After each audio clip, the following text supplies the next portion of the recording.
Welcome to కైటీవీ media. Telangana రాష్ట్ర వ్యాప్తంగా కాంగ్రెస్ ప్రభుత్వం ఇందిరమ్మ చీరల పంపిణీ కార్యక్రమం చేపట్టిన సంగతి తెలిసిందే. అర్హులైన పేద మహిళలకు ప్రభుత్వం తరపున ప్రతి సంవత్సరం లాగే ఈసారి కూడా చీరలను పంపిణీ చేస్తుంది రేవంత్ సర్కార్. అయితే గతంతో పోలిస్తే ఈసారి రాష్ట్రంలోని పట్టణాలతో పాటు గ్రామీణ ప్రాంతాల్లో కూడా ఈ కార్యక్రమానికి మంచి స్పందన లభిస్తుందంటున్నారు కాంగ్రెస్ శ్రేణులు. ఈ నేపథ్యంలోనే కరీంనగర్ స్వశక్తి కళాశాలలో నిన్న ఈ చీరల పంపిణీ కార్యక్రమం జరిగింది. ఇది కాంగ్రెస్ ప్రభుత్వ కార్యక్రమం అయినప్పటికీ ప్రతిపక్ష బీఆర్ఎస్ పార్టీ ఎమ్మెల్యే అయిన గంగుల్ కమలాకర్ కూడా అటెండ్ అవడం బీఆర్ఎస్ వర్గాల్లో చర్చనీయాంశమైంది.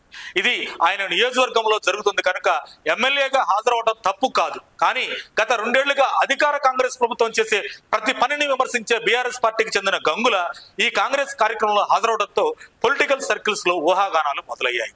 ఇప్పటికే కేసీఆర్ కుటుంబంలో కలహాలు వచ్చి ఎవరి దారి వారిదే యమునా తీరే అన్నట్లు ఉన్న సందర్భంలో జూబ్లీ హిల్స్ ఉప ఎన్నికలు సైతం బీఆర్ఎస్ పార్టీ ఓడిపోవడంతో ఆ పార్టీ నేతలు అధికార కాంగ్రెస్, బీజేపీ లేదా తెలంగాణ జాగృతి వైపు వెళ్లే అవకాశం ఉందని ఊహాగానాలు వినిపిస్తూనే ఉన్నాయి. కనుక ఈ కార్యక్రమంలో గంగుల పాల్గొనడం ద్వారా తాను కాంగ్రెస్ పార్టీలో చేరేందుకు సిద్ధంగా ఉన్నానని గంగుల కమలాకర్ సంకేతం పంపించి ఉండొచ్చని ఊహాగానాలు రాజకీయ వర్గాల్లో వినిపిస్తున్నాయి. అయితే ఈ సభలో మాజీ మంత్రి గంగుల మాట్లాడుతూ నాడు కేసీఆర్ ముఖ్యమంత్రిగా ఉన్నప్పుడు రాష్ట్రంలో నిరుపేద మహిళలకు బతుకమ్మ చీరలు ఇచ్చి ఓ మంచి సాంప్రదాయం నెలకొల్పారని, కాంగ్రెస్ అధికారంలోకి వచ్చాక ఆ పథకం పేరు మార్చిన దానిని రేవంత్ ప్రభుత్వం కూడా ఈ విధంగా కొనసాగిస్తుండడం తనకు చాలా ఆనందంగా కలిగిస్తుందని అన్నారు.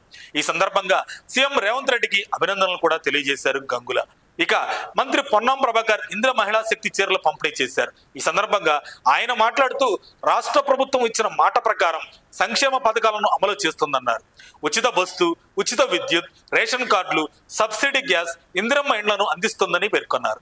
18 ఏళ్లు నిండిన ప్రతి ఆడబిడ్డకు చీర ఇచ్చే బాధ్యతను మహిళా సంఘాలు తీసుకోవాలని కోరారు. అనంతరం పలువురికి కళ్యాణ లక్ష్మి చెక్కులు అందించారు. మరి తాజాగా నెట్టింట వైరల్ అవుతున్న గంగుల కమలాకర్ కాంగ్రెస్ లో చేరిక వార్తల షికారులపై ఎలా స్పందిస్తారో వేచి చూడాలి.